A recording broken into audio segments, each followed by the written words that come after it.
What's up, guys? In this tutorial, I will show you how to disable automatic screen brightness adjustments on your iOS device.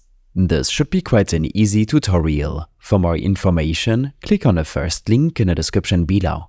Auto brightness is a feature that automatically adjusts the brightness of your iPhone screen according to the ambient light level. However, some people are uncomfortable with it as they prefer to have more control over their screen brightness.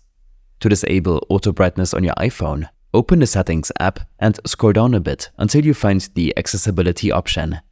Tap on it and then, under the Vision section, tap on Display and Text Size. Here, scroll down and you will see the option to toggle off the auto brightness feature on your iPhone.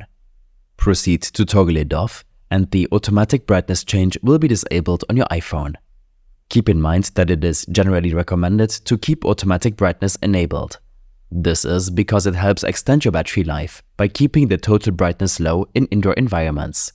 Low screen brightness in dimly lit environments is easy on your eyes, and auto brightness potentially extends the lifespan of your iPhone display screen by ensuring that the pixels on your device are not performing at the extreme capacity most of the time.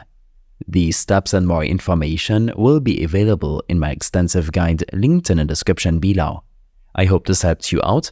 Leave a comment if you have any questions and see you in the next one.